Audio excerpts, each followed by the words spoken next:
Hello, spiritual thinkers. This is my channel, Thinking Spiritually 343. And I'm just out in the evening. It's about 7:30 in Arizona, walking my son and my dog back there. So I kind of got to watch for traffic a little bit. You know, it's a pretty good neighborhood where, people don't drive fast through it and everyone's super friendly and everything like that. I've come to the conclusion several times that I'm really blessed to be living in this community, in this neighborhood, especially with things, how they're going, like they're going right now. I think it's safe to say that the world has gone crazy. The world has gone insane. So it's a perfect time to get on the path to spiritual development. And like my last video, that's just what we need to do. It's the last step in our evolution. If we are able to develop our souls, our spirits to the utmost, like there are people in the world that are spiritually developed, that are at the peak of spiritual development. And that means they can, there's a lot. There's a lot that they could do when you're fully spiritually developed. And now we live in the days where all of that information is out. Neuroscience, all that spiritual scientific information. And recently, in the past couple of years, there has been the release of a certain author, Dr. Rudolf Steiner. A lot of his books have been released, and a lot of his lectures and things like that have been put on YouTube, of course, for free, which is just outstanding. So now the path for spiritual development is clear, and it's available for anybody who has an intense and sincere desire to go down that path. And I should say, everyone should, especially parents out there. I'm not really doing this for myself. I'm doing this for this little guy right here. He's gonna grow up knowing his spiritual nature. And yeah. So doing it for him and any other children out there. Or the future, I should say, the future. And hopefully, by making these videos, and there's a couple other things I would like to do, hopefully I'll inspire some people to go down this spiritual development, to develop their spirit. And for me, one of the first things that I had to do was I had to decondition my mind from all the preconceived notions, from all the opinions. Hey, buddy, check that out.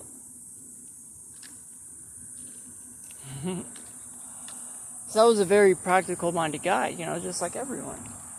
Very scientific thinking. I, thought that was it. That was like the pinnacle of our intellectual thought.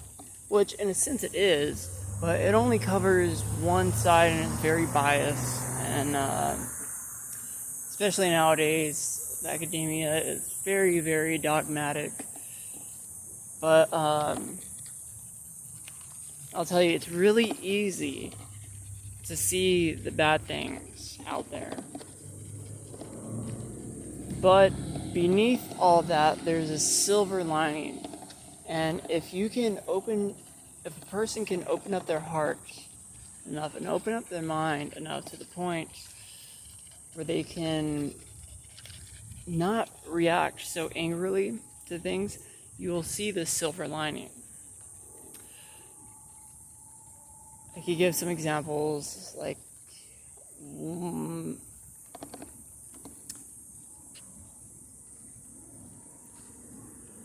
how people think that, and rightly so, they think, corporations are really bad, they're polluting, and, well, let's take this whole situation. The whole situation is sort of a necessary evil to get to this point. If this wasn't created to this point,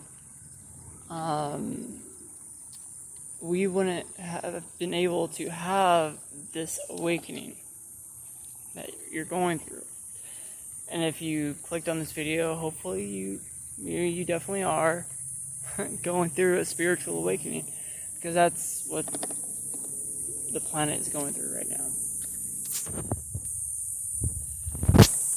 And it's a whole energetic shift, and there's a lot of spiritual science behind it. But if the situation wasn't like this, we wouldn't be able to have this spiritual awakening. And that's it's the most important part in a student's life, a spiritual student's life. The Bhagavad Gita says it. I'll have to look up the exact verse again, but it was a very inspiring verse. And it pretty much said that. That's the most important time in a student's life, is when they wake up and they, get really, really excited, and they shift their spiritual eyes grow, in a sense, and they see past this illusion, and they get really excited, and they start to develop, they start to go on that spiritual path. And it really is. It's a very, very exciting time in a person's life. And to get there, one must decondition one's mind. And that's what I did. And it took a while for me, for instance, not to learn to read, but to be able to sit down and thoroughly enjoy reading a book. And this isn't just like some novel, some story. For example, like the Perennial Philosophy from Aldous Huxley. Brilliant. For someone who isn't accustomed to reading, they'll get through maybe the first page, maybe like half a page, and before they put it down. Very boring stuff. And The Battle for the Mind by William Sargant. And that's a particularly interesting book that I highly recommend. The Battle for the Mind by William Sargant. I think it was published in 1951.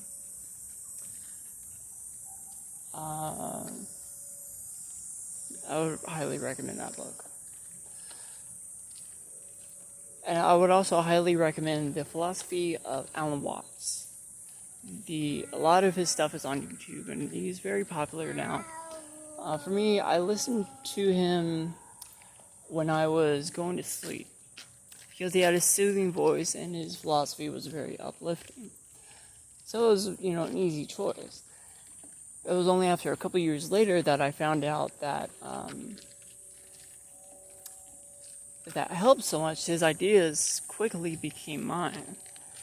And that was because the mind is in a state where the subconscious mind is able to be programmed quite directly.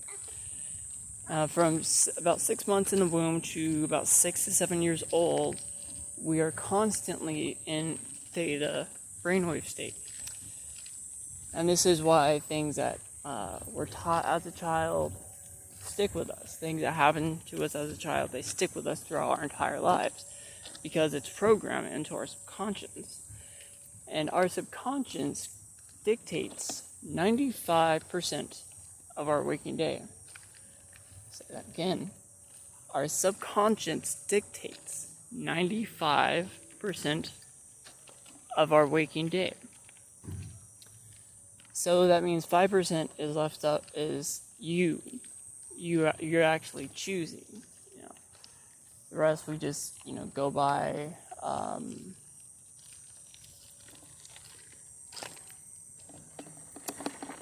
It's conditional thinking. Our favorite this, our favorite that, what we like, and so on and so forth. And it goes much deeper.